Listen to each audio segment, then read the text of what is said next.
Hello and welcome to Rathod science academy. ఈ రోజు మనం ఈ క్లాస్లో వెరీ ఇంపార్టెంట్ టాపిక్స్ తీసుకొని వాటిని తెలుగులో చూద్దాం. మనం టైటిల్ చదవగానే అందులో ఉన్న కీవర్డ్ ఏంటి, మనం ఏ సబ్జెక్ట్కి లింక్ చేసుకోవాలి, అండ్ ఆ కీవర్డ్కి సంబంధించి ఏ డైమెన్షన్స్ చదువుకోవాలి, అసలు క్వశ్చన్స్ ఎలా వస్తాయి యూపీఎస్సీ పాయింట్ ఆఫ్ వ్యూలో క్లియర్గా ఈ వీడియోలో చూద్దాం.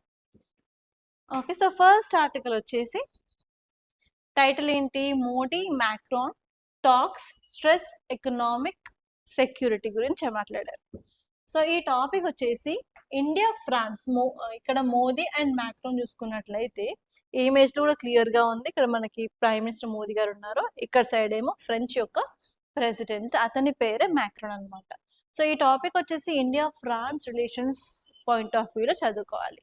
అండ్ ఈ టాపిక్ ఎక్కడ చదువుకుంటారు అంటే మనకి జిఎస్ పేపర్ 2 ఇంటర్నేషనల్ రిలేషన్స్ ఉంటుంది కదా, సో అక్కడ India France relations point of వ్యూలో మనం చదువుకుంటాం. అది ఇంపార్టెంట్ థింగ్. అండ్ ఇక్కడ టైటిల్లో ఏం చెప్పారు, ఎకనామిక్ సెక్యూరిటీ అని చెప్పారనమాట. సో ఎకనామిక్ సెక్యూరిటీలో వాళ్ళు ఏం చేశారు అంటే, ఇప్పుడు ఇండియన్ ప్రైమ్ మినిస్టర్ మీటింగ్ జరిగింది, ఆ మీటింగ్లో ఇన్నోవేషన్ రోడ్ మ్యాప్ 2030ని తీసుకొచ్చారు. అండ్ అదే కాకుండా special economic point of view చూసినట్లయితే ఇండియా యూరోపియన్ యూనియన్ FTA అంటే free trade agreement already sign చేశాం కదా, దాని గురించి కూడా మాట్లాడుకోవడం చేశారు. సో ఇక్కడ మనం చూసుకున్నట్లయితే ఇన్నోవేషన్ రోడ్ మ్యాప్ 2030 అనేది చాలా ఇంపార్టెంట్. ఎందుకు, దాని మీద క్వశ్చన్స్ ఎలా వస్తాయి అంటే, రీసెంట్గా innovation road map 2030 is seen in news, అది ఏ కంట్రీస్ మధ్యలో సైన్ చేశారు అని అడగచ్చు అనమాట. ఓకే, ఆప్షన్స్లో India France, India Italy, India US, India Russia అలా అని ఇస్తారు. సో మీరు ఐడెంటిఫై చేసుకోవాలి. సో ఇప్పుడైతే ఈజీగా గుర్తుంటుంది, కాకపోతే 1 ఇయర్ తర్వాత ఎగ్జామ్లో గుర్తుంటుందా లేదా అనేది పెద్ద question mark. Okay, and second type of question ఎలా వస్తుంది, recently India France adapted innovation road map 2030, consider the following statements అని చెప్పి ఒక 3-4 స్టేట్మెంట్స్ ఇచ్చి మనకు కొత్త రకంగా ఆప్షన్స్ వస్తున్నాయి కదా, all statements are correct, only 2 statements are correct including 2, only 1 statement is correct including 3. So అలా ఆ విధంగా ఆప్షన్స్ ఇచ్చేసి ఒక క్వశ్చన్ అయితే ఇవ్వచ్చు అన్నమాట. సో ఇది prelims point of view. Mains లో ఇది ఎలా అడుగుతారంటే, recently India and France adapted innovation road map 2030, in the light of the statement what are the features and what is its impact అని అడగచ్చు అనమాట from mains point of view. So అన్ని విధాలుగా మనకి టాపిక్ అనేది ప్రిలిమ్స్ లో అలాగే mains లో ఇంపార్టెంట్. ఓకే, ఇప్పుడు మనం ఈ ఆర్టికల్ ని క్లియర్ గా చూసినట్లయితే ఏం చెప్తుంది, ఇన్నోవేషన్ రోడ్ మ్యాప్ 2030ని అడాప్ట్ చేశాయి అండ్ దాని ద్వారా వాళ్ళు ఒక ఎకనామిక్ సెక్యూరిటీ మీద డైలాగ్ తీసుకొచ్చారు. సో దేని గురించి మాట్లాడుతుందంటే ఎకనామిక్ సెక్యూరిటీ గురించి మాట్లాడుతుంది అనమాట. సో రీసెంట్గా Modi and president of French కలిసి మీటింగ్లో ఉన్నప్పుడు వాళ్ళు బయలాటరల్ రిలేషన్స్ ఇంప్రూవ్ చేసుకోవడానికి ఇన్నోవేషన్ రోడ్ మ్యాప్ 2030ని తీసుకొచ్చారు. అండ్ ఇది దేని మీద ఫోకస్ చేస్తుంది అంటే ఎకనామిక్ సెక్యూరిటీని ఇంప్రూవ్ చేయడం మీద ఫోకస్ చేస్తుంది. ఇప్పుడు ఈ యొక్క రోడ్ మ్యాప్ ఏంటి, అసలు ఏమేమి మాట్లాడుకున్నారు ఇందులో అని చెప్పి చూడాలి, అండ్ దానివల్ల మనకి ఇంపాక్ట్స్ ఏమి ఉన్నాయి అని కూడా చూడాలన్నమాట. సో ఇప్పుడు ఆ యొక్క ఫీచర్స్ చూసినట్లయితే ఫస్ట్ వచ్చేసి మనం నార్మల్గా ఇప్పుడు పేపర్ కరెన్సీ ఎవరు యూజ్ చేయట్లా, like 20 rupees notes, 10 rupees notes, నేను ఏదో మా పిల్లలు ఏడిస్తే వాళ్ళకి ఇస్తానే తప్ప నేను కూడా నార్మల్గా చూడట్లేదు అనమాట, అవి ఎక్కడున్న వెతికి నేను ఇవ్వాల్సి వస్తుంది. సో నార్మల్గా we're using digital payment system. అందుకని మన డిజిటల్ పేమెంట్ సిస్టంలో మనకి డిఫరెంట్ వ్యాలెట్స్ ఉన్నాయి, లైక్ పేటిఎం వ్యాలెట్స్ యూజ్ చేస్తున్నాము, ఈవెన్ వాట్సాప్ ద్వారా కూడా పేమెంట్స్ చేస్తున్నాము, అండ్ దాంతోపాటు మనకి ఫోన్పే, గూగుల్ పే డిఫరెంట్గా ఉన్నాయి కదా. సో వాటిలో ప్రాబ్లం ఏంటి అన్నట్లయితే కొన్నిసార్లు ఫ్రాడ్స్ అనేవి జరుగుతాయి అన్నమాట. సో అందుకే మన యొక్క డిజిటల్ ఇన్ఫ్రాస్ట్రక్చర్ని స్ట్రాంగ్గా అండ్ సెక్యూర్గా సేఫ్గా ఉండడానికి AI అడాప్షన్ని కూడా చేసుకోవాలి, దీన్ని ఎక్సిలరేట్ చెయ్యాలన్నట్టు కూడా ఈ యొక్క ఇన్నోవేషన్లో వాళ్ళు మాట్లాడారు. ఇన్నోవేషన్ టువర్డ్స్ డిజిటల్ ఇన్ఫ్రాస్ట్రక్చర్ అనమాట. అండ్ నెక్స్ట్ వచ్చేసి మన ఎన్వైరన్మెంట్ పాయింట్ ఆఫ్ వ్యూలో ఉన్న మేజర్ ప్రాబ్లం ఏంటంటే కార్బన్ డిఆక్సైడ్ ఎమిషన్స్ పెరుగుతూ ఉన్నాయి. సో ఈ కార్బన్ డిఆక్సైడ్ ఎమిషన్స్ని తగ్గించాలి అని వాళ్ళు అనుకుంటున్నారు. ఓకే, ఎందుకు అంటే ఎన్వైరన్మెంట్ ఇంపాక్ట్ జరిగితే దాని వల్ల డిజాస్టర్ జరుగుతాయి, డిజాస్టర్ జరగడం వల్ల మన యొక్క ఎకనామీ దెబ్బతింటది. సో ఇండైరెక్ట్గా ఎకనామీని కాపాడడానికి మన ఎన్వైరన్మెంట్ కూడా కాపాడాలి, ఎకనామీ అండ్ ఎన్వైరన్మెంట్ రెండు బ్యాలెన్స్ చేయాలన్నట్టు they are focusing on clean energy transition మీద వాళ్ళు ఫోకస్ చేస్తున్నారు. అండ్ అంతేకాదు మనం నెట్ జీరో టెక్నాలజీని అడాప్ట్ చేయాలి అంటున్నారు. సో నెట్ జీరో అంటే ఏంటి అని చూసుకున్నట్లయితే, మనం ఎంతైతే కార్బన్ డిఆక్సైడ్ మనం అట్మాస్ఫియర్ లోకి రిలీజ్ చేస్తున్నామో అంత కార్బన్ డిఆక్సైడ్ ని అబ్జార్బ్ చేసి అవి రెండు ఈక్వల్ గా ఉండేలాగా చూసుకోవడాన్ని net zero emissions. For example మనం ఒక కంపెనీ పెట్టాం, ఆ కంపెనీ నుంచి ఒక 100 units of carbon dioxide release అవుతుంది అనుకోండి. మళ్ళీ అదే కంపెనీ నుంచి మనం 100 యూనిట్స్ ఆఫ్ కార్బన్ డిఆక్సైడ్ ని మనం పీల్చుకునేలాగా చేయాలి. అంటే ఆ కంపెనీ చుట్టూ మనం చెట్లు పెట్టడం కానివ్వండి, లేకపోతే వాటర్ బాడీస్ ని మెయింటైన్ చేయడం ఇవ్వడం కానివ్వండి, ఆర్ఎల్స్ లైక్ మనం ఏదైనా టెక్నాలజీ యూజ్ చేసి ఆ కార్బన్ డైఆక్సైడ్ ఎంత రిలీజ్ అవుతుందో దాన్ని అబ్జార్బ్ చేసే విధంగా మనం టెక్నాలజీని డెవలప్ చేసుకుంటూ ఉండాలి. కానీ ఇండియా టార్గెట్ వచ్చేసి ఏంటి, 2070 లోపు మనం ఇండియా నెట్ జీరోగా ఉండాలి అని చెప్పి ఉన్న టార్గెట్ అచీవ్ చేయాలి అంటే ఫర్ షూర్ మనం క్లీన్ ఎనర్జీ వైపు వెళ్ళాల్సి ఉంటుంది. దాని గురించి కూడా వాళ్ళు మాట్లాడడం జరిగింది ఈ యొక్క ఇన్నోవేషన్ లో. అండ్ నెక్స్ట్ వచ్చేసి మనం బయోటెక్నాలజీలో ఇన్నోవేషన్ తీసుకురావాలి. ఎందుకంటే COVID-19 టైం అయిన అప్పుడు మనకి ఏం జరిగింది, మన యొక్క హెల్త్ కేర్లో ప్రాపర్గా ఇన్ఫ్రాస్ట్రక్చర్ లేదు అని తెలిసింది. అలాగే బెడ్స్ సరిగ్గా లేవు, ఆక్సిజన్ సిలిండర్స్ లేవు, మెడిసిన్స్ లేవు, వ్యాక్సిన్స్ లేవు. సో అప్పుడు మనకు చాలా పెద్ద ప్రాబ్లం క్రియేట్ అయింది కదా. సో ఇన్ కేస్ ఫ్యూచర్లో కూడా ఏదైనా పాండమిక్ వస్తే దాన్ని తట్టుకునే శక్తి ఇండియాకి ఉండాలి అన్నట్లయితే ఇప్పుడు మనం బయోటెక్నాలజీ ఇన్నోవేషన్ చెయ్యాలి అని కూడా చెప్పారు. అండ్ అంతేకాదు పర్సన్కి పర్సనలైజ్డ్ మెడిసిన్ కూడా మనం డెవలప్ చేయాల్సి ఉంటుంది అని చెప్పారు.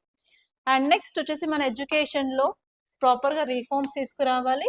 అండ్ అలాగే మన యొక్క వర్క్ ఫోర్స్ ఏదైతే ఉందో వాళ్ళలో స్కిల్స్ అనేది ఇంప్రూవ్ చేసినట్లయితే ఎమర్జింగ్ టెక్నాలజీస్లో వాళ్ళకి ఎంప్లాయ్మెంట్ అనేది రావచ్చు.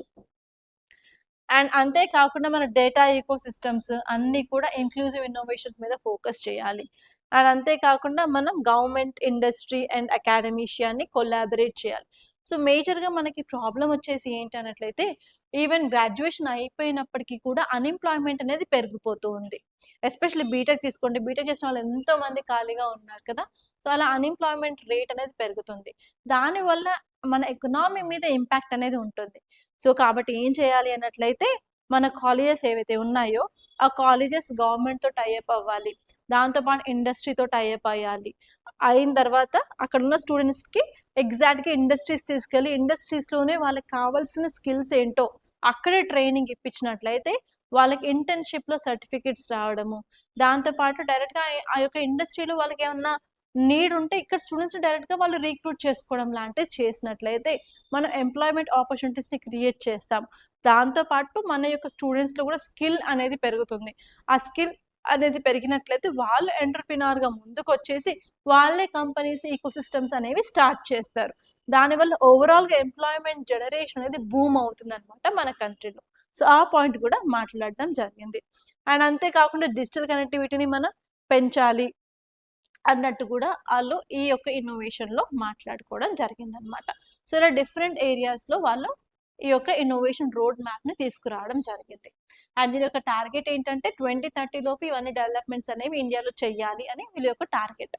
సో దీనివల్ల ఇంపాక్ట్స్ ఏంటి అని చూసుకున్నట్లయితే ఫర్ షూర్ మనం మిలియన్స్ ఆఫ్ ఎంప్లాయ్మెంట్ అనేది క్రియేట్ చేయొచ్చు. ఎక్కడ అంటే టెక్నాలజీ ఇంప్రూవ్ అవుతే అక్కడ మనకి పీపుల్ కావాల్సి ఉంటుంది. అండ్ దాంతోపాటు ఏఐలో కూడా మనం ఎంప్లాయ్మెంట్ క్రియేట్ చేయొచ్చు.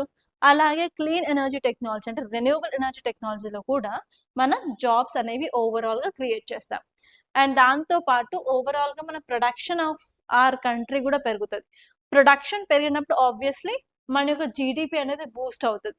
దాంతోపాటు ఎకనామిక్ గ్రోత్ అనేది మనం మన కంట్రీలో తీసుకురావచ్చు. అండ్ అంతేకాకుండా గ్లోబల్ కాంపిటేటివ్నెస్ మన యొక్క ఇండస్ట్రీస్ వేరే కంట్రీస్ యొక్క ఇండస్ట్రీస్తో కూడా కాంపిటీట్ చేస్తాయి. ఎందుకంటే మన దగ్గర కూడా అడ్వాన్స్ టెక్నాలజీ ఇన్నోవేషన్ ఉంటుంది కాబట్టి. అండ్ నెక్స్ట్ వచ్చేసి ఆబ్వియస్గా మనం క్వాలిటీ ఎడ్యుకేషన్ అండ్ హెల్త్ కేర్ని కూడా ఇంప్రూవ్ చేయవచ్చు. సో అలా ఇంప్రూవ్ చేయడం వల్ల మనం మన సొసైటీలో ఉన్న ఇన్ఈక్వాలిటీస్ అనేవి తగ్గించగలుగుతాము. అండ్ దాంతోపాటు మనం క్వాలిటీ ఆఫ్ లైఫ్ కూడా పెంచగలుగుతాం అనమాట పీపుల్ది. పావర్టీ, హంగర్ కూడా మనం అడ్రస్ చేయడానికి వీలుగా ఉంటుంది. అండ్ దాంతోపాటు క్లీన్ ఎనర్జీ యూజ్ చేస్తున్నాం కాబట్టి గ్రీన్ హౌస్ ఎమిషన్స్ని రెడ్యూస్ చేస్తాము. దాంతో మన ఎన్వైర్న్మెంట్ని మనం ప్రొటెక్ట్ చేయడం జరుగుతుంది. అండ్ దాంతోపాటు మన యొక్క రెన్యూవబుల్ ఎనర్జీ వైపు షిఫ్ట్ అయ్యే ఛాన్సెస్ కూడా చాలా ఎక్కువ అండ్ అలాగే చాలా ఫాస్ట్గా కూడా ఉంటాయన్నమాట. దాని ద్వారా మనం సర్క్యులర్ ఎకానమీని ప్రమోట్ చేస్తాం. సర్క్యులర్ ఎకానమీ అంటే ఏంటిది? 3 Rs: reuse, reduce and recycle. మనం ఏవైతే ప్రొడక్ట్ మనం ప్రొడ్యూస్ చేస్తామో కొన్ని రోజులు యూజ్ చేస్తాం.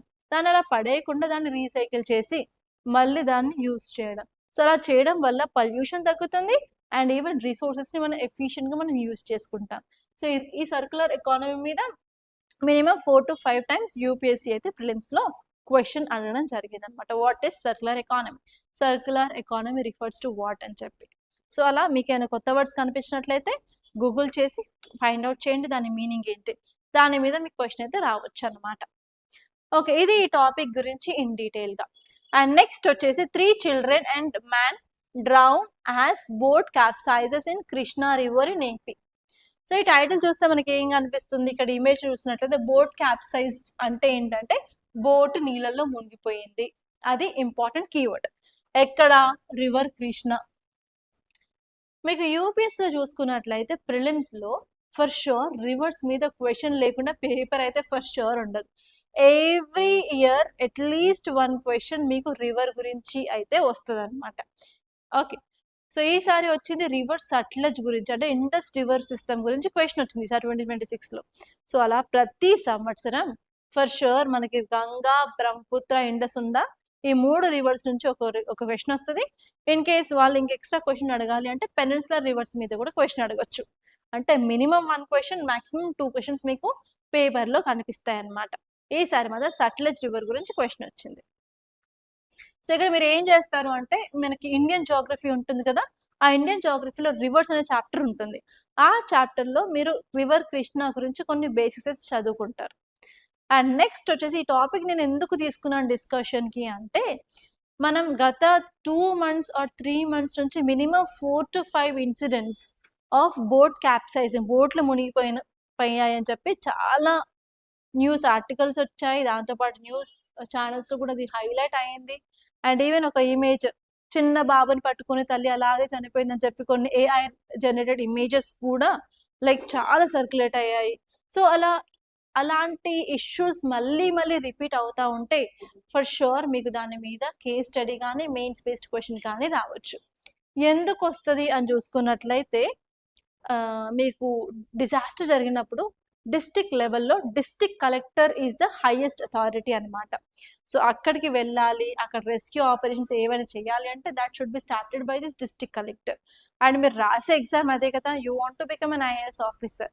కాబట్టి ఫర్ షూర్ ఇలాంటి రిపీటెడ్ యాక్షన్స్ జరిగినప్పుడు UPSC wants to test like weather మీరు అలాంటి సిచ్యువేషన్ తట్టుకోగలుగుతారా, అలాంటి సిచ్యువేషన్లో మీరు సొల్యూషన్ ఇవ్వగలుగుతారా అని యూపీఎస్సీ టెస్ట్ చేయడం తప్పులేదు కదా.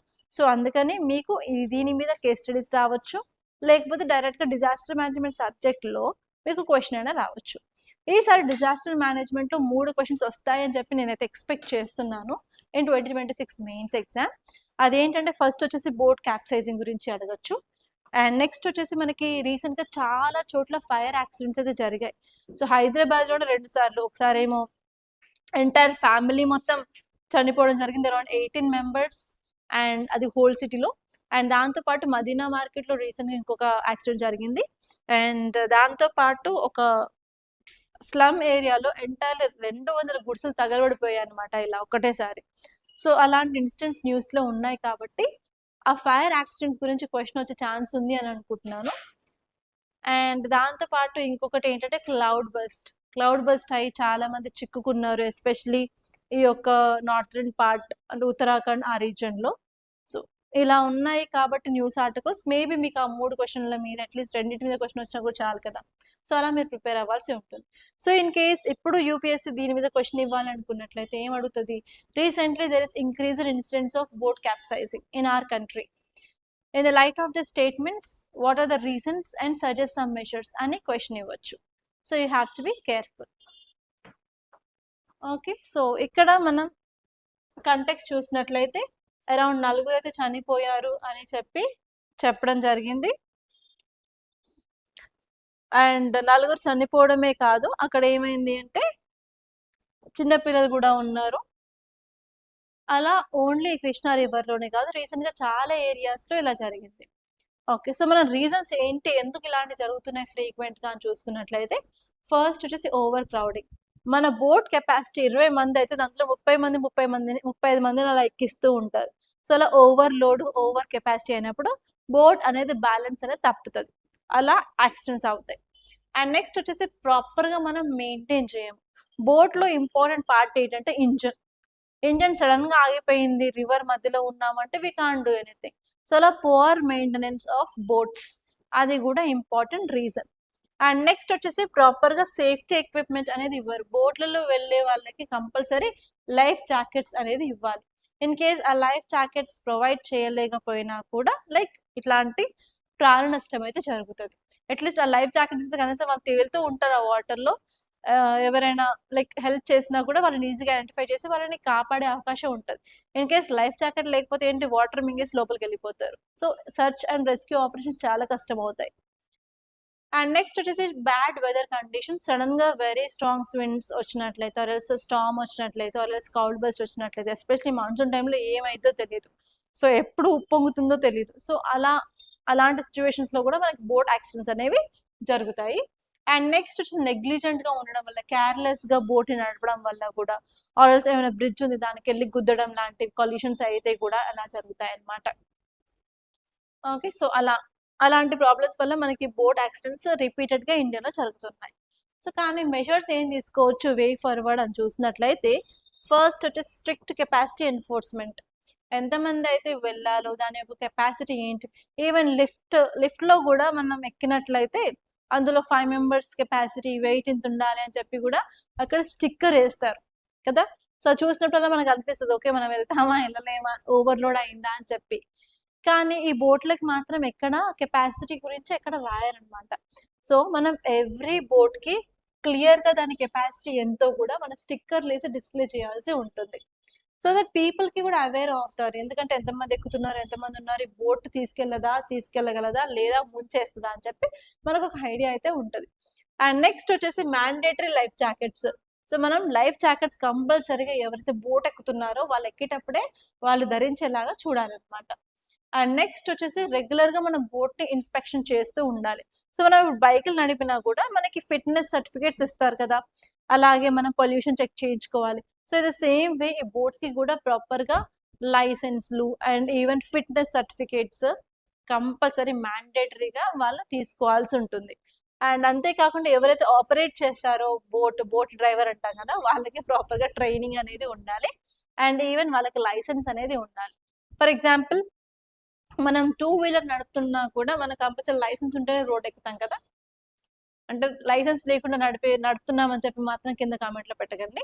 సో, నార్మల్‌గా కంపల్సరీ లైసెన్స్ ఉంటేనే మనం డ్రైవ్ చేయొచ్చు. సో, అలా ఈవెన్ దిస్ బోట్ ఎవరైతే నడుపుతారో ఆపరేటర్స్ వాళ్ళకి కూడా compulsory license and proper train skill అనేది ఉండాలి. And next weather monitoring system కోసం మనం డిఫరెంట్‌గా మనకి చాలా యాప్స్ అయితే ఉన్నాయి. వాటిని యూజ్ చేసుకొని ఈరోజు వాతావరణం ఎలా ఉండే అవకాశం ఉంది, వర్షం వస్తుందా, like in case water level ఎంత ఉంటాయి రివర్‌లో అవన్నీ కూడా ప్రాపర్‌గా మానిటరింగ్ అనేది చేస్తూ ఉండాలి. అంటే ఎర్లీ వార్నింగ్ సిస్టమ్ లాగా అన్నమాట. అండ్ నెక్స్ట్ వచ్చేసి పబ్లిక్ అవేర్‌నెస్ కూడా చాలా important. So, we have to run campaigns asking passengers to check safety. So, ఇక్కడేంటంటే ఎవరైతే ప్యాసింజర్స్ ఉన్నారో వాళ్ళు బోట్ ఎక్కే కంటే ముందే వాళ్ళకి ప్రాపర్‌గా అవేర్‌నెస్ అనేది ప్రొవైడ్ చేయాల్సి ఉంటుంది. అండ్ నెక్స్ట్ వచ్చేసి స్ట్రిక్ట్ పనిష్మెంట్స్ కూడా వాళ్ళకి ప్రొవైడ్ చేయాలి. ఎవరైతే వయలేట్ చేస్తున్నారో ఇవన్నీ. సో, హియర్ ప్రాపర్‌గా పెనాల్టీస్ అనేది ప్రొవైడ్ చేయాలి. అండ్ దాంతో పాటు ఇన్ కేస్ ఎక్కువ వయలేట్ చేస్తారు, రిపీటెడ్‌గా చేస్తున్నారంటే వాళ్ళ లైసెన్సే తీసేయాల్సి ఉంటుంది. క్యాన్సిల్ చేయాల్సి ఉంటుంది. అండ్ దాంతో పాటు మన దగ్గర ఉన్న boat designs especially country boats, నాటు బోట్లు అంటాం కదా! వాటి యొక్క ఇన్‌ఫ్రాస్ట్రక్చర్ ఎప్పటిదో లైక్ పాతకాలం నాటి ఇన్‌ఫ్రాస్ట్రక్చర్ కాబట్టి like we have to change modern టెక్నాలజీని యూజ్ చేసి కొంచెం డిజైన్ అవన్నీ చేంజ్ చేసినట్లయితే మనం ప్రాపర్‌గా సేఫ్టీని కూడా ఇంప్రూవ్ చేయొచ్చనమాట. సో, ఇలా కొన్ని స్టెప్స్ తీసుకున్నట్లయితే we can control this kind of boats accidents in future అని చెప్పి yes you can write your answer. And next article వచ్చేసి INS Sharada concludes visit to Colombo boost bilateral ties. So, ఇక్కడ మనం చూసుకున్నట్లయితే ఇండియన్ నేవల్ షిప్ ఐఎన్ఎస్ అంటే Indian naval ship అనమాట. దీని పేరు వచ్చేసి శారద. ఇక్కడ ఉన్న బోట్ అదే అనమాట. సో, ఇదేంటంటే కొలంబో ఎక్కడ ఉంటే శ్రీలంకలోకి వెళ్ళిందనమాట. సో, అక్కడ ఏం చేస్తున్నారంటే ఇండియన్ నేవీ అలాగే శ్రీలంకన్ నేవీ ఇద్దరు కలిసి ట్రైనింగ్ చేస్తున్నారు. దేని గురించి ట్రైనింగ్ అంటే ఆర్మ్స్ని ఎలా యూజ్ చేయాలి, వెపన్స్ని, అలాగే బేసిక్ ఫైర్ ఫైటింగ్ ఎలా చేయాలి, first aid and rescue operations ఎలా చేయాలని చెప్పి ఒక చిన్న ట్రైనింగ్ ఎక్సర్సైజ్ అనమాట బిట్వీన్ ఇండియా అండ్ శ్రీలంక. దానికి మన ఐఎన్ఎస్ శారదా వెళ్ళింది అని చెప్పారు. సో ఇక్కడ మీకు క్వశ్చన్ ఎలా వస్తుందంటే consider the following statements regarding INS Sharada అని చెప్పేసి మీకు 2-3 స్టేట్మెంట్స్ ఇచ్చేసి ఏవి కరెక్ట్ ఏవి ఇన్కరెక్ట్ అని అడిగే ఛాన్స్ ఉంది. So you have to focus on that. So ఇక్కడ మీరు ఐఎన్ఎస్ శారదా గురించి చూసుకున్నట్లయితే ఇది ఇండిజినస్ మన ఇండియాలో డెవలప్ చేసిన పాట్రోల్ వెజల్ అనమాట. పాట్రోల్ వెజల్ అంటే ఏం లేదు, జస్ట్ మనకి night time police vehicles siren వేసుకుంటూ తిరుగుతాయి కదా. సో అలాగే మన యొక్క బార్డర్స్ ఎస్పెషల్లీ మ్యారిటైమ్ బార్డర్స్ దగ్గర, కోస్ట్ లైన్ దగ్గర కూడా ఈ పాట్రోలింగ్ షిప్స్ అనేవి తిరుగుతూ ఉంటాయి. సో దట్ మనం ఏం చేస్తాం, everything is going on a right way, ఎలాంటి క్రైమ్ జరగట్లేదు అన్నట్టు మనం పాట్రోలింగ్ మన సేఫ్టీ కోసం ఈ వెజల్స్ని యూజ్ చేస్తాం అనమాట. అండ్ ఈ వెజల్స్ దేనికోసం యూజ్ చేస్తాము అంటే ఎస్పెషల్లీ మ్యారిటైమ్ సర్వేలెన్స్ కోసం. మ్యారిటైమ్ సర్వేలెన్స్ అంటే ఏం లేదు, మన కోస్టల్ ఏరియాస్ ప్రొటెక్ట్ చేసుకోవడం కోసం, అలాగే మన ఎక్స్క్లూజివ్ ఎకనామిక్ జోన్స్ని ప్రొటెక్ట్ చేసుకోవడం, అండ్ దాంతో పాటు హ్యూమానిటేరియన్ మిషన్స్. అంటే ఫర్ ఎగ్జాంపుల్ శ్రీలంక ఉంది, రీసెంట్గా సైక్లోన్ తిత్వా అయ్యి అక్కడ ఫ్లడ్స్ వచ్చాయి, ఆ టైంలో ఇండియా వెళ్ళి అక్కడ హెల్ప్ చేసింది. అండ్ రీసెంట్గా మాల్దీవ్స్లో కూడా ఏదో అయితే అక్కడికి వెళ్ళి మాల్దీవ్స్ వాళ్ళకి కొంచెం సహాయం అనేది చేసింది. అలాంటి సహాయం చేసే మిషన్స్లో వేరే కంట్రీస్ వాటిని హ్యూమానిటేరియన్ మిషన్స్ అంటారు. ఆ హ్యూమానిటేరియన్ మిషన్స్లో కూడా ఈ యొక్క షిప్ అనేది యూజ్ అవుతుంది. ఓకే, సో ఇలా యాంటీ పైరసీ అంటే ఏంటి, నార్మల్గా ఏరోప్లేన్స్ హైజాక్ అని వింటాం కదా, టెర్రరిస్ట్ వచ్చి ఆక్యుపై చేసుకోవడాన్ని హైజాక్ అంటారు. సో అలా మనం ఏదైనా షిప్స్ మూవ్ అవుతున్నప్పుడు ఇలా వేరే కంట్రీ వాళ్ళు వచ్చి వాటిని ఆక్యుపై చేయడం, వాటిని కంట్రోల్లోకి తీసుకోవడాన్ని పైరసీ అంటారనమాట. సో ఇలా యాంటీ పైరసీ దాంట్లో కూడా మనం ఇలాంటి షిప్స్ యూజ్ చేసుకొని మనం వాళ్ళ మీద అటాక్ చేసేసి మన యొక్క షిప్ని కాపాడుకోవడం లాంటిది కూడా చేయొచ్చు అనమాట. అండ్ దాంతోపాటు ఇండియన్ ఓషన్ రీజన్లో ఉన్న శ్రీలంక కానివ్వండి, మాల్దీవ్స్కి వాళ్ళకి ఏమైనా capacity building measures or training కావాలన్నప్పుడు కూడా మనం ఇలాంటి షిప్స్ యూజ్ చేసుకొని వాళ్ళకి ట్రైనింగ్ అనేది ప్రొవైడ్ చేయడానికి యూస్ఫుల్గా ఉంటుంది. సో ఇలాంటి షిప్స్ అనేవి చాలా యూస్ఫుల్గా ఉంటాయి అన్నమాట. ఓకే, నెక్స్ట్ ఆర్టికల్ చూడండి. ఇక్కడ ఇది అర్థం కావాలి అంటే కొంత బేసిక్ ఐడియా మీకు తెలిసి ఉండాలి. టైటిల్ ఏంటంటే deaths in Brazil rice concerns about India's dengue vaccine. So ఇక్కడ మీరు చూసుకున్నట్లయితే ఈ టాపిక్ వ్యాక్సిన్ గురించి మాట్లాడుతుంది, అది కూడా డెంగ్యూ ఫీవర్ వ్యాక్సిన్ గురించి మాట్లాడుతుంది. సో మనందరికీ తెలుసు డెంగ్యూ ఫీవర్ మస్కిటో కుడితే వస్తుంది, అదేంటంటే ఫీమేల్ ఏడిస్ ఈజిప్టే మస్కిటో కుడితే వస్తుంది. సో దీని యొక్క స్పెషాలిటీ ఏంటంటే ఈ దోమ డే టైంలో కుడుతుంది అనమాట, నైట్ టైంలో కాదు. అందరూ అనుకుంటారు దోమలు నైట్ టైం అది కుట్టేది అని చెప్పి, కానీ ఈ దోమ డే టైంలో కుడుతుంది అనమాట, అది దీని యొక్క స్పెషాలిటీ. అండ్ దాంతోపాటు కుట్టిన తర్వాత మనకి ఫీవర్, వెరీ హై ఫీవర్ వస్తుంది, 103, 104 పైనే ఉంటుంది. అండ్ మన యొక్క బాడీలో ఉన్న ప్లేట్లెట్స్, మన బ్లడ్లో త్రీ టైప్స్ ఆఫ్ సెల్స్ ఉంటాయి, ఆర్బీసీ ఉంటుంది, డబ్ల్యూబీసీ ఉంటుంది, అండ్ ప్లేట్లెట్స్ ఉంటాయి. ఎస్పెషల్లీ ప్లేట్లెట్స్ అనేవి తగ్గిపోతాయి అన్నమాట. సో ప్లేట్లెట్స్ ఫంక్షన్ ఏంటి అన్నట్లయితే ఏదైనా కొంచెం చిన్నగా మనకి దెబ్బ తాగగానే మన బ్లడ్ లాస్ అవ్వకుండా ఉండడానికి ప్లేట్లెట్స్ అనేవి మెష్ లాగా ఫామ్ చేస్తాయి. ఓకే, అది భలే ఉంటుంది, నేను చెప్తాను అది మెకానిజం. ఫర్ ఎగ్జాంపుల్ మనకి బాడీలో ఎలాగైనా ఇలా కట్ అయింది అనుకోండి, ఇలా కట్ అయ్యి ఇలా ఓపెన్ అయింది. సో ఇక్కడ నుంచి ఏమవుతుంది, మన బ్లడ్ సెల్స్ ఆర్బీసీ సెల్స్ అనేవి బయటకు వచ్చేసి మనకి బ్లడ్ కారుతూ ఉంటుంది కదా. సో కొంచెం సేపు అయినాక ఏమవుతుంది అంటే బ్లడ్ కారుతుంది అలా కొంచెం సేపు అయిన తర్వాత మన ప్లేట్లెట్స్ యాక్టివేట్ అవుతాయి.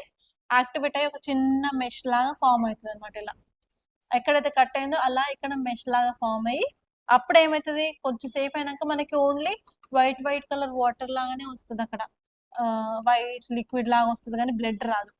ఎందుకంటే అప్పటికే మెష్ అనేది ఫామ్ అయింది. ఆ మెష్ ఎవరు ఫామ్ చేస్తారు అంటే ప్లేట్లెట్స్. ఓకే, ఇప్పుడు మన బాడీలో ఏమవుతుందంటే డెంగ్యూ వైరస్ వచ్చిన తర్వాత అది ప్లేట్లెట్స్ మీద యాక్ట్ చేసి ప్లేట్లెట్స్ చంపేస్తూ ఉంటుంది. దానివల్ల ప్లేట్లెట్స్ అనేది విపరీతంగా పడిపోతాయి.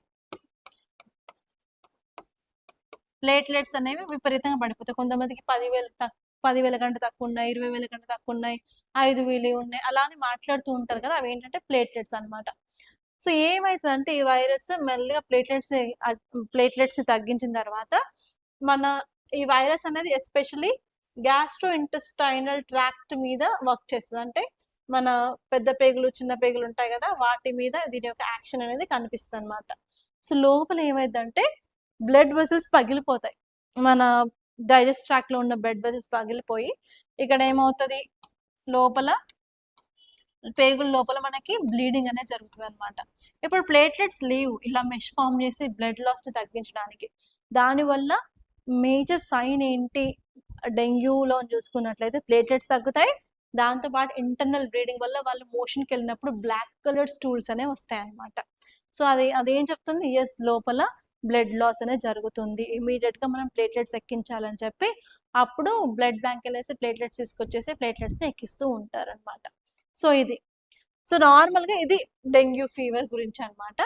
దానివల్ల ఇంటర్నల్‌గా బ్లడ్ లాస్ అయింది. మనం దానికి ఏమి ట్రీట్మెంట్ అనేది చేయలేదు అన్నట్లయితే ఫర్ ష్యూర్ ఏమైతే చనిపోవడం జరుగుతుందనమాట. సీరియస్ కేసెస్‌లో ఫర్ ష్యూర్ చనిపోతారు. సో ఇప్పుడు ఏంది అన్నట్లయితే ఈ యొక్క డెంగ్యూకి తగ్గించడానికి డెంగ్యూని ప్రివెంట్ చేయడానికి వ్యాక్సిన్స్ అనేది తయారు చేస్తున్నారు. సో ఇప్పుడు మనం వ్యాక్సిన్స్ చూసుకున్నట్లయితే మన డిఫరెంట్ టైప్స్ ఆఫ్ వ్యాక్సిన్స్ ఉంటాయి. అవి ఏంటి అన్నట్లయితే మనకి డిసీజ్ కాజ్ చేసే ఆర్గానిజమ్స్ ఉన్నాయి కదా, ఆ ఆర్గానిజమ్స్ చంపేస్తారు. చంపేసి దాని యొక్క బాడీ పార్టికల్స్ ఉంటాయి కదా, చచ్చిపోయిన పార్టికల్స్ అవి తీసుకొని వ్యాక్సిన్స్ లాగా తయారు చేస్తారు. అది ఫస్ట్ టైప్ ఆఫ్ వ్యాక్సిన్ అనమాట.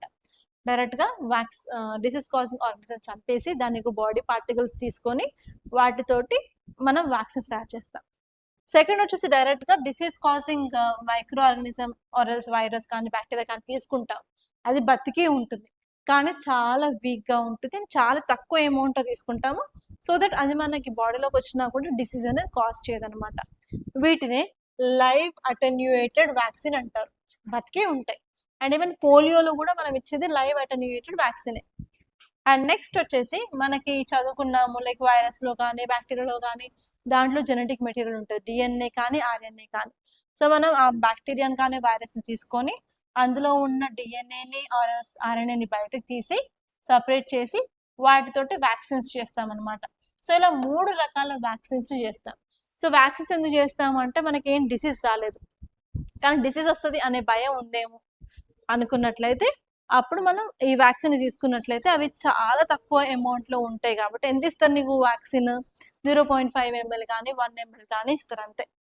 అందులో చాలా తక్కువ అమౌంట్ ఉంటుంది, ఓన్లీ వాటర్ ఎక్కువ ఉంటుంది, అందులో మిక్స్ చేస్తారనమాట. సో దాన్ని మీకు బాడీలో ఇస్తారు. ఇచ్చిన తర్వాత ఏమవుతుంది? అది ఫారిన్ పార్టికల్, అది నీ బాడీలో లేదు ఇప్పటివరకు, అది బయట నుంచి వచ్చింది. అప్పుడు నీ ఇమ్యూన్ సిస్టమ్ యాక్టివేట్ అయ్యి యాంటీబాడీస్ని ప్రొడ్యూస్ చేస్తారు అనమాట బాడీలో. ఈ యాంటీబాడీస్ ఎక్కడ ఉంటే నీ బ్లడ్లో ఉంటాయి.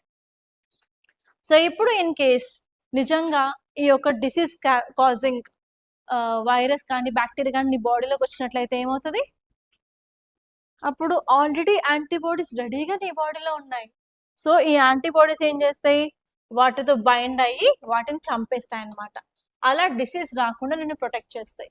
ఇన్ కేస్ వ్యాక్సిన్స్ తీసుకోలేదు అన్నట్లయితే ఇప్పుడు ఈ బ్యాక్టీరియా మీ బాడీలోకి వచ్చేసింది, నీ బాడీ వీటిని ఐడెంటిఫై చేయాలి, యాంటీబాడీస్ని ప్రొడ్యూస్ చేయాలి.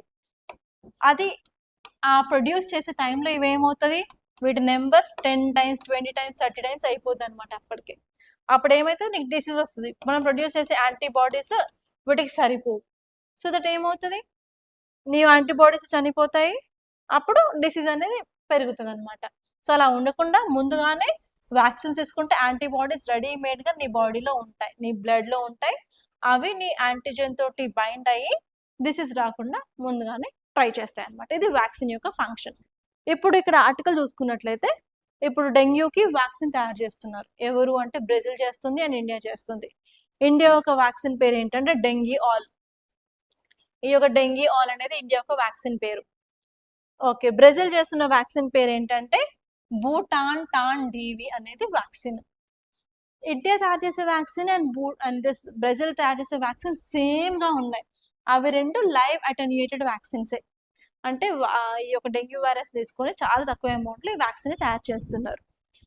అయితే ఇప్పుడు ఏమైంది అన్నట్లయితే ఇది ఒక బ్రెజిల్ అనేది ఈ వ్యాక్సిన్ ఇవ్వడం స్టార్ట్ చేసింది పీపుల్కి. ఆ వ్యాక్సిన్ తీసుకున్న 2 చనిపోయారు. అండ్ దాంతో పాటు చాలా మందికి సీరియస్గా ఉండి ఇంటెన్సివ్ కేర్ యూనిట్లో ఉన్నారనమాట. సో ఇప్పుడు ఇండియాకి వచ్చే డౌట్ ఏంటంటే ఇండియా ఇప్పుడు డెవలప్ చేస్తుంది, అది కూడా సేమ్ వ్యాక్సినే, సేమ్ డెంగ్యూ వైరసే. ఇండియాలో కూడా అలా ప్రాణహాని ఉంటుందా ఉండదా అని చెప్పి ఇప్పుడు క్వశ్చన్ అనమాట. ఇప్పుడు చాలా మంది రీసెర్చర్స్ ఏమంటున్నారు అంటే, ఇలా ప్రాణహాని జరగకంటే ముందే ప్రాపర్గా మనం క్లినికల్ ట్రయల్స్ చేసి ఏ హాని లేదు అని తెలిసినప్పుడే ఈ వ్యాక్సిన్ రిలీజ్ చేయండి అన్నట్టు ఈ ఆర్టికల్ అయితే క్లియర్గా చెప్పింది అనమాట. అది ఈ టాపిక్ గురించి in detail.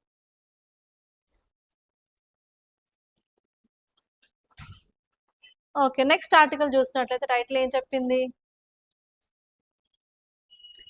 Fuller expression, a rapid decline in inflation appears unlikely even if the war ends. ఈ ఆర్టికల్ అర్థం కావాలి అంటే సాటర్డే రోజు క్లాస్ విని ఉండాలి. సాటర్డే రోజు ఏం చెప్పుకున్నాం మనం? ఇండియాలో ఇన్ఫ్లేషన్ ఎక్కువగా ఉంది, especially May month retail inflation 3.9% ఉంది అనుకున్నాం. దీని వెనకాల రీజన్స్ ఏంటి? ఫుడ్ ప్రైసెస్ చాలా పెరిగాయి. ఫుడ్ ప్రైసెస్ ఎందుకు పెరిగాయి? ట్రాన్స్పోర్టేషన్ కాస్ట్ పెరిగింది. ట్రాన్స్పోర్టేషన్ కాస్ట్ ఎందుకు పెరిగింది అంటే వెస్టేషన్ క్రైసిస్ అయింది కదా, దానివల్ల డీజిల్ ప్రైస్, పెట్రోల్ ప్రైసులు పెరిగాయి, అందుకే ట్రాన్స్పోర్టేషన్ కాస్ట్ పెరిగింది, ఫుడ్ కాస్ట్ పెరిగింది అనుకున్నాం. అండ్ దాంతోపాటు ఎస్పెషల్లీ ఏ ఫుడ్ కాస్ట్ పెరిగింది? రైస్ పెరిగింది, సెరల్స్ పెరిగాయి, టమాటో 48% పెరిగింది, దానివల్ల ఓవరాల్గా ప్రైస్ పెరిగింది అనుకున్నాం. అండ్ అంతేకాకుండా ఈ యొక్క వెస్ట్ ఏషియా క్రైసిస్ వల్ల ఎల్పిజి క్రైసిస్ కూడా మనకు ఉంది. ఎల్పిజి క్రైసిస్ మనకి దానివల్ల ప్రాపర్గా గ్యాస్ అనేది అవైలబుల్గా లేదు, ఎస్పెషల్లీ కమర్షియల్ గ్యాస్ అంటే మనం ఫుడ్ కోర్ట్స్లలో, రెస్టారెంట్స్లో అలా యూజ్ చేసే సిలిండర్లు ఉంటాయి కదా, వాటి యొక్క కాస్ట్ కూడా విపరీతంగా పెరిగింది. ఓకే, దానివల్ల ఓవరాల్గా ప్రైస్ అనేది పెరిగింది అని చెప్పి ఈ ఆర్టికల్ చెప్తుంది. సో ఇప్పుడు ఇన్ కేస్ ఫ్యూచర్లో వెస్ట్ ఏషియాలోని కండిషన్స్ నార్మలైజ్ అయిపోయాయి, ఎలాంటి గొడవ లేదు అంటే ఆబ్వియస్గా ఏమవుతుంది? ప్రొడక్షన్ పెరుగుతుంది. ప్రొడక్షన్ పెరగడం వల్ల సప్లై పెరుగుతుంది, దానివల్ల ఇంటర్నేషనల్ కాస్ట్ ఆఫ్ ఈ యొక్క క్రూడ్ ఆయిల్ అనేది తగ్గుతుంది. తగ్గిన వెంటనే ఇన్ఫ్లేషన్ తగ్గుతుందా? తగ్గదు. ఎందుకంటే ఇన్ని రోజులు ఆయిల్ మార్కెటింగ్ కంపెనీస్కి లాసెస్ వచ్చాయి కదా, ఆ లాసెస్ని రీకవర్ చేసుకోవడానికి వీళ్ళు వెంటనే మనకి ఆయిల్ ప్రైస్ తగ్గించరు. కాబట్టి గవర్నమెంట్ స్టెప్స్ తీసుకోవాలి, అలాగే ఆర్బీఐ స్టెప్స్ తీసుకొని ఈ ఇన్ఫ్లేషన్ని కంట్రోల్లో ఉంచాల్సిన అవసరం ఉంది అని చెప్పి ఆర్టికల్ చెప్తుంది. అంతకు మించి ఇంకా ఏమీ లేదు. ఓకే, అండ్ నెక్స్ట్ ఆర్టికల్ చూసుకున్నట్లయితే సిరీస్ ఆఫ్ గ్యాప్స్. ఇదేంటి అన్నట్లయితే distrust of police has led to under reporting of child sexual abuse. ఈ ఆర్టికల్ మాత్రం చైల్డ్ సెక్షువల్ అబ్యూస్ గురించి మాట్లాడుతుంది. ఇండియాలో చైల్డ్ సెక్షువల్ అబ్యూస్ అనేది విపరీతంగా పెరుగుతుంది, కానీ ఇంకొక సైడ్ చూసుకున్నట్లయితే ఎవరు ముందుకు వచ్చేసి అవి రిపోర్ట్ చేయట్లేదు, అండర్ రిపోర్టింగ్ ఉంది. దాని వెనకాల రీజన్స్ ఏంటి అని చెప్పి ఈ ఆర్టికల్ చెప్పింది అనమాట. నేను ఒక 4 to 5 రీజన్స్ చెప్తాను, you can make a note. So first వచ్చేసి ఏంటంటే చాలా వరకు మనకి మైగ్రెంట్ పీపుల్ ఉంటారు, ఒక ఏరియా నుంచి ఒక ఏరియాకి మైగ్రేట్ అయ్యి ఎస్పెషల్లీ జీవనోపాధి కోసం లైక్ కన్స్ట్రక్షన్ సైట్లో వర్క్ చేయడం కానివ్వండి, రైస్ మిల్లలో వర్క్ చేయడం కానివ్వండి. సో అలా మైగ్రెంట్ పీపుల్స్ ఎవరైతే ఉన్నారో, migrant and working class communities, వీళ్ళకి ఎక్కువ రిస్క్ అనేది ఉంది. ఎందుకంటే లోకల్గా ఉన్న ప్రొటెక్టివ్ సేఫ్టీ నెట్వర్క్స్ అనే వాటితో వీళ్ళు అంత ఇంటిగ్రేట్ అవ్వలేదు. ఫర్ ఎగ్జాంపుల్ బీహార్ నుంచి వచ్చారు, వాళ్ళ పిల్లల మీద అసాల్ట్ జరిగింది అనుకోండి. ఫర్ ఎగ్జాంపుల్ తెలంగాణ వాళ్ళు ఉన్నారు, సో తెలంగాణ లాస్ గురించి వాళ్ళకి ప్రాపర్గా తెలియదు, అండ్ తెలంగాణలో ఎలా జరుగుతుంది ఇన్వెస్టిగేషన్ అదంతా కూడా వాళ్ళకి తెలియదు. సో అలా తెలియకపోవడం వల్ల వాళ్ళకి ఎక్కువ రిస్క్ అనేది ఉంది అని చెప్తున్నారు, because of local protective social network గురించి వాళ్ళకి తెలియక, అవేర్నెస్ లేక అని చెప్పారు. ఫస్ట్ ఇంపార్టెంట్, అందుకే వీళ్ళు మైగ్రెంట్ పీపుల్ ఎక్కువ రిస్క్గా ఉన్నా కూడా వాళ్ళు రిపోర్ట్ చేయడం తక్కువ. అండ్ సెకండ్ వచ్చేసి చాలా చోట్ల మనకి క్రైమ్ సైట్ ఏముంటుంది, ఎక్కడ ఇలాంటి అఘాయిత్యాలు జరుగుతాయి అంటే abandoned industrial sites. Industrial sites ఎక్కడైతే అబాండెడ్గా ఉంటాయంటే ఎవ్వరు లేని చోట, అంటే చాలా తక్కువ మంది ఉంటారు కదా అలాంటి చోట. అండ్ దాంతోపాటు పువర్గా మెయింటైన్ అయ్యే కామన్ ల్యాండ్స్ ఉంటాయి, కాకపోతే ప్రాపర్గా మెయింటైన్ చేయకుండా అసలు ఎవ్వరూ తిరగని ప్రాంతాలలో ఇలాంటి క్రైమ్ సీన్స్ జరుగుతాయి. ఓకే, కానీ దీనికి సంబంధించి ఏంటంటే ఎస్పెషల్లీ అర్బన్ ఏరియాస్లో ఓవరాల్గా సేఫ్ సిటీ ప్రాజెక్ట్ అనేది ఉంది. ఈ సేఫ్ సిటీ ప్రాజెక్ట్ ఏంటంటే చైల్డ్ ఫ్రెండ్లీ అర్బన్ డెవలప్మెంట్ చేయాలి అని చెప్పి వాళ్ళు ఫోకస్ చేస్తున్నారు. కానీ సేఫ్ సిటీ ప్రాజెక్ట్ ప్రాపర్గా ఇంప్లిమెంట్ అవ్వలేదు, దానివల్ల చైల్డ్ ఫ్రెండ్లీ అర్బన్ డెవలప్మెంట్ అవ్వలేదు కాబట్టి ఇలాంటి ఇంక్రీజింగ్ ఆఫ్ ఇన్సిడెంట్స్ జరుగుతున్నాయని చెప్పి సెకండ్ రీజన్ చెప్పిందనమాట ఈ ఆర్టికల్. అండ్ ఇలాంటి చైల్డ్ మీద ఇలాంటి సెక్షువల్ అసాల్ట్ సంబంధించి మన లా కూడా ఉంది, అది ఏంటంటే పోక్సో. ఈవెన్ కోర్టు మూవీ చూసినా కూడా క్లియర్ గా పోక్సో గురించి క్లియర్ గా ఇచ్చారు అందులో. అదేంటంటే prevention of children from sexual offence act అన్నమాట. ఓకే, సో ఇక్కడ ఏంటంటే ఈ యొక్క పోక్సోలో ఉన్న ఇంపార్టెంట్ ప్రొవిజన్ ఏంటంటే 1 year లోపే జడ్జ్మెంట్ అనేది అయిపోవాలి అని చెప్పారు. కానీ ఈ పోక్సో కింద రికార్డ్ అయిన కేసెస్ లోనే మనకి 89% ఆఫ్ పెండెన్సీ రేట్ అనేది ఉండడం అనేది చూస్తున్నాం. ఇది ఒక డ్రాబ్యాక్ అని చెప్పొచ్చు అనమాట. అండ్ అంతేకాకుండా జస్ట్ 2024లోనే అరౌండ్ 69,191 పోక్సో కేసెస్ రికార్డ్ అయ్యాయి. అంటే 70,000 చైల్డ్ విక్టిమ్స్ ఉన్నారు. సో వీళ్ళందరికీ ఇలా పెండెన్సీ ఆఫ్ కేసెస్ జరుగుతున్నట్లయితే ప్రాపర్గా మనం జస్టిస్ కూడా ఇవ్వలేము అని చెప్పి థర్డ్ పాయింట్ చెప్పారనమాట. అండ్ అంతేకాకుండా పబ్లిక్ డిస్ట్రస్ట్ కూడా పెరిగింది. అంటే మన ఇంట్లో ఏమైనా జరిగింది అనుకోండి ఇలాంటి ఇన్సిడెంట్, మనం పక్కింటితో చెప్తామా? అస్సలు చెప్పం, బయటికి మాత్రం రానియం. ఎందుకంటే society may not accept it కదా. సో అందుకని ఇలాంటి ఇన్సిడెంట్స్ ఇంకా పెరుగుతున్నాయి. ఎందుకంటే పబ్లిక్ డిస్ట్రస్ట్ అనేది పెరుగుతుంది, సోషల్ స్టిగ్మా అనేది ఇంక్రీస్ అవుతుంది వల్ల ఇలా రిపోర్టింగ్ కూడా డిస్కరేజ్ చేస్తున్నాం. అండ్ అంతేకాదు ఇన్ కేస్ వాళ్ళు బయటకు వచ్చి రిపోర్ట్ చేశారు అని అనుకోండి, పోలీసులు ప్రాపర్గా ఎంపతి చూపించట్లేదు, ఏపతి చూపిస్తున్నారు. అండ్ దాని వల్ల కూడా ఏమవుతుంది అంటే state is failing to deliver punishment for the people who did this. ఇలా వాళ్ళకి పనిష్మెంట్ ఇవ్వలేకపోతే గవర్నమెంట్ మీద ఉన్న ట్రస్ట్ అనేది ఫర్ షూర్ పీపుల్కి పోతుంది. దానివల్ల ఇంకా ఏం చేస్తుందిలే పోలీసులు ఏం చేస్తారు, ఏం చేయరు అని చెప్పి ఆ యొక్క డిస్ట్రస్ట్ అనేది పోలీసుల మీద పెరిగి వీళ్ళు అండర్ రిపోర్టింగ్ చేస్తున్నారు, రిపోర్ట్ సరిగా చేయట్లేదు అన్నట్టు చెప్పారు. అండ్ అంతేకాకుండా చాలా సార్లు మనకి బ్యూరోక్రాటిక్ హర్డిల్స్ ఉంటాయి. సో ఎవరైతే చిల్డ్రన్ వలనరబుల్ అయ్యారో, ఎవరైతే నేరం చేశారో వాళ్ళని వదిలేసి చిల్డ్రన్ని పట్టుకోవడం, వీళ్ళని వేధించడం. సో దానివల్ల ఏంటంటే సైకలాజికల్గా కూడా చిల్డ్రన్లో స్టిగ్మా అనేది వస్తుందన్నమాట.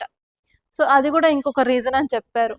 అండ్ నెక్స్ట్ వచ్చేసి ఇక్కడ ఈ ఆర్టికల్ ఫైనల్గా చెప్పింది ఏంటంటే డేటా కలెక్షన్ అనేది ఇండియాలో ఇంప్రూవ్ అయినప్పటికీ కూడా ప్రాపర్గా జస్టిస్ డెలివరీ అనేది జరగట్లేదు. దానివల్ల ఎవరైతే చైల్డ్ సర్వైవ్ అయ్యారో, ఇలాంటి అఘాయిత్యాల తర్వాత ఎవరైతే సర్వైవ్ అయ్యారో అండ్ ఈవెన్ వాళ్ళ ఫ్యామిలీ కూడా సెకండరీ విక్టిమైజేషన్ ని ఫేస్ చేస్తుంది, ఎందుకంటే అడ్మినిస్ట్రేషన్ సరిగ్గా లేదు కాబట్టి అన్నట్టు చెప్పారు. సో ఇక్కడ మీకు కేస్ స్టడీ రావచ్చు. If you are a district collector, మీ ఏరియాలో ఇలాంటి కేసెస్ పెరుగుతూ ఉన్నాయి, so how can you handle this kind of situations అని రావచ్చు. And GS paper two governance లో ఇన్ కేస్ క్వశ్చన్ వచ్చినట్లయితే పోక్సో యాక్ట్ సరిగ్గా ఇంప్లిమెంట్ అవ్వట్లేదు, ఎందుకు, దాని వెనకాల ఛాలెంజెస్ ఏంటి, అండ్ దాన్ని ఎలా మనం ఫుల్ ఫ్లెడ్జ్గా ఆపరేషన్లోకి తీసుకురావాలి అని చెప్పి క్వశ్చన్ అడగొచ్చు అనమాట. సో అలా మెయిన్స్ పాయింట్ ఆఫ్ వ్యూలో క్వశ్చన్ అడగొచ్చు.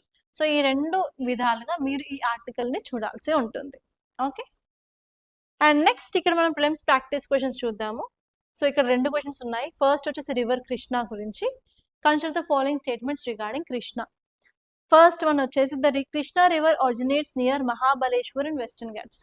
కామన్గా తెలిసే ఉంటుంది, తెలియదు అన్నా కూడా మీరు టెన్షన్ పడకండి. సెకండ్ స్టేట్మెంట్ చూడండి, it flows in to Arabian sea. ఇది అరేబియన్ సీలోకి ఫ్లో చేస్తుందా, బే ఆఫ్ బెంగాల్లోకి చేస్తుందా చూసుకోండి. అండ్ నెక్స్ట్ వచ్చేసి the river basin ఎక్స్టెన్స్ across Maharashtra, Karnataka, Telangana and AP. Telangana, AP and Karnataka పీపుల్కి అయితే ఫర్ షూర్ ఇది తెలుస్తుంది. సో వెరీ సింపుల్ క్వశ్చన్ అండి. దీనికి ఆన్సర్ ఏంటో కింద కమెంట్ చెప్పండి. ఒక్క స్టేట్మెంట్ ఎలిమినేట్ చేస్తే మీకు ఆన్సర్ వస్తుంది. అండ్ నెక్స్ట్ క్వశ్చన్ వచ్చేసి consider the following statements regarding dengue. First వచ్చేసి it is caused by bacterium. ఇది బ్యాక్టీరియా వల్ల వస్తుందా, వైరస్ వల్ల వస్తుందా చూడండి ఒకసారి. అండ్ నెక్స్ట్ వచ్చేసి dengue is transmitted mainly by female Aedes aegypti mosquito. And third one వచ్చేసి dengue mosquito are primary day biters. ఇందులో కూడా ఒక స్టేట్మెంట్ ఎలిమినేట్ చేస్తే మీకు ఆన్సర్ వస్తుంది అనమాట. సో ఎలిమినేట్ చేసి కింద ఆన్సర్ని పోస్ట్ చేయండి. దాట్స్ ఆల్ గైస్, ఈరోజు ఇంతటితో ముగిస్తున్నాను. అండ్ మీకు కనుక ఈ వీడియో నచ్చినట్లయితే లైక్ చేయండి, అలాగే షేర్ చేయండి. అండ్ మరిన్ని ఇలాంటి కరెంట్ అఫైర్స్ అప్డేట్స్ కోసం మన ఛానల్ సబ్స్క్రైబ్ చేసుకోండి. అండ్ ఈవెన్ షార్ట్స్ ద్వారా కూడా మేము కరెంట్ అఫైర్స్ని ఇన్ తక్కువ టైంలో వీఆర్ ట్రైంగ్ టు ఎక్స్ప్లెయిన్ అనమాట. So try to watch that shorts also. And that's all guys. ఇంతవరకు మన ఛానల్ సబ్స్క్రైబ్ చేసుకోలేదు అనుకున్నట్లయితే please to subscribe and I wish you all the best.